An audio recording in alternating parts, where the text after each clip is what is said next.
Hello po, ito po yung update namin dito sa aming Villa Arcadia project. So, yan po.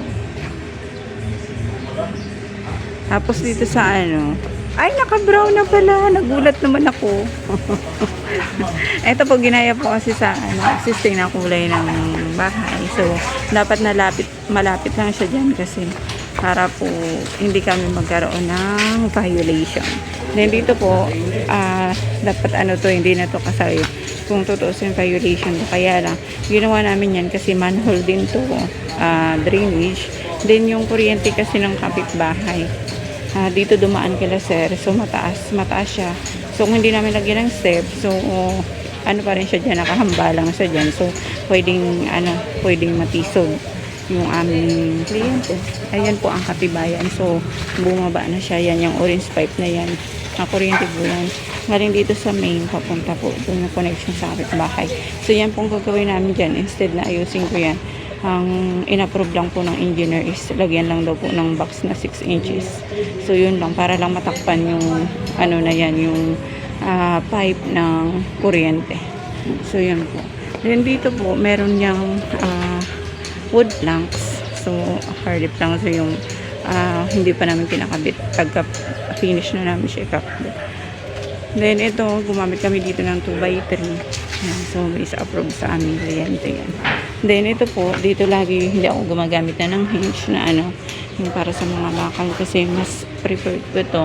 Kasi mas matibay siya sa bigat ng bakal kasi na dinadala. So hindi yun tumantagal. Siyempre naka-welding lang naman. So bumaba kasi hindi kagaya nito na nakakapit talaga siya. So kahit dalawa lang yan, matibay po. Then dito po, bali ito tinayos namin ng 40x40. So sa client po ito galing na kulay at design. Hinanap lang po namin. Hindi hinanap. Hiningi ko din sa kanila kung saan store nila nakita. Then dito gumamit kami ng PVC. Bago kami nag-PVC, muna kami ng hindi pala ito. PVC naman po talaga ito. Bali sa taas kami gumamit ng cement board. Then dalawang ilaw lang po. Simple lang kasi itong nila sir. Ang kanilang design na gusto. Then dito po, pinalitan namin yung main door. Yung dati dyan inalis namin. So kung wala na to sa standard yung height niya kasi magbaba lang naman talaga ng ipik. Then dito naglagay rin kami ng design. Ang unang talaga nito sir is yun na dahil simple lang talagang pinakaano nila. Hindi sana to palalagyan ng kisame. Kaya lang sa pangit nung pinakailalim ng tigres. Ako na rin mismo yung sumukong kasi matagal siyang ulit-ulitin ng mas mahal kasi ang ng manpower kaysa sa materials pagdating na sa painting. So inanuhan ko na lang siya ng kisame. So yan. Then kami dito ng mga pinlight. Yung mga pinlight na ginamit ko is yung napapalitan yung bulb para po kasi syempre busy siya. Para po kung mapundi, yung bulb lang ang papalitan, hindi na tatanggal-tanggal. So baka mamaya maliit or malaki yung ibubutas. So hindi na kasi ito ma-repair yung PVC na to. Kung yung butas niyan, yan na lang dapat. So parang hindi mahirapan yung client. Gumamit ko lang ako nung pwede niya palitan na bulb. Hindi ito yung request ni sir na ilaw na may fan. So pag yan hindi naka-off pag naka-off yung fan niya, nakatago siya dun sa likod. So sa final ko na lang po yan ipakita. So yan po yung mga pinlight. Ito para po to sa doorbell. Then dito magkakaroon ng TV, ng lagay ng TV din, may close lang po yan. Then dito yan siya tinanggal lang po yung bintana, then yung pinto. Hindi na naglipat ng CR kasi gagawin na to nila sir na laundry area. So wala kayong makitang inodoro dyan. Inalis na namin totally. Then tinaras din ng full kasi nga ito yung magiging laundry area nila sir. Dito yung gripo, then saksakan. Then napalagay siya ng shelves, open shelves. Then dito yan, same din. Naglagay lang kami ng pin light. Yan. Ayan, apat na yan. Then yung sa gitna. So ito pinaparoon ko kay sir kung at is lang ba siya or itatapat ko sa may dining area. So approve sir. Lang siya. Diyan lang siya. Center light pa rin. Then dito, magkakaroon kami dito ng cabinet aluminum. So, yun yung pinakahuli namin gagawin. Then dito, ang ginamit namin dito is granite na salt and paper. Magkakaibang company, magkakaibang tawag. Yung sa ibang company, ang tawag dito is PR Wine.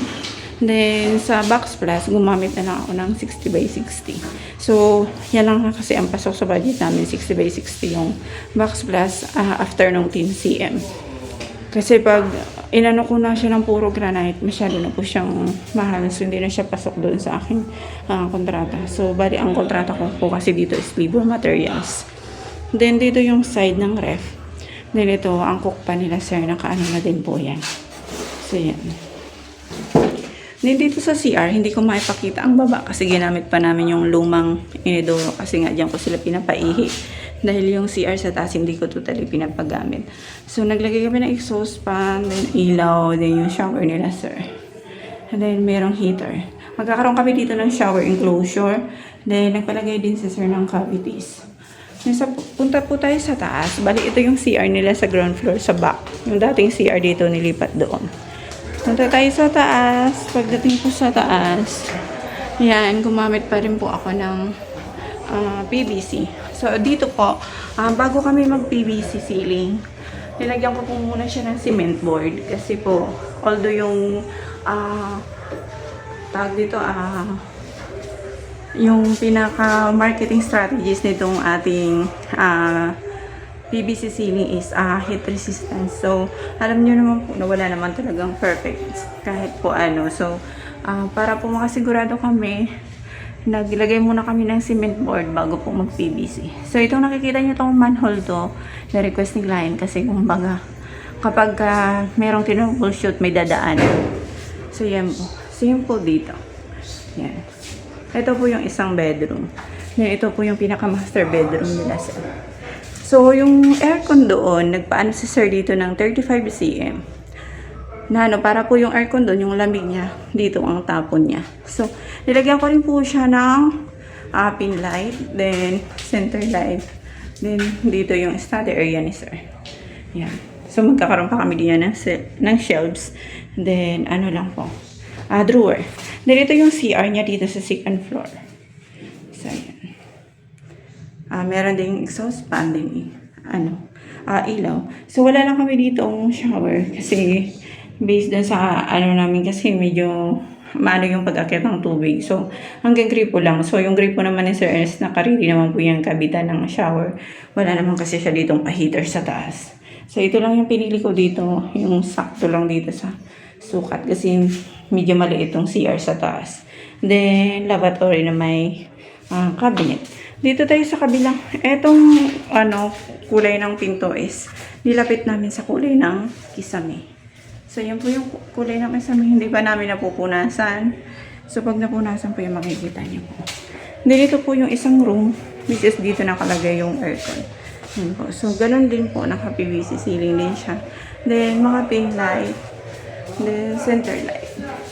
So, yan po. Yan po yung niya. Yung pinaka-finish niya dito.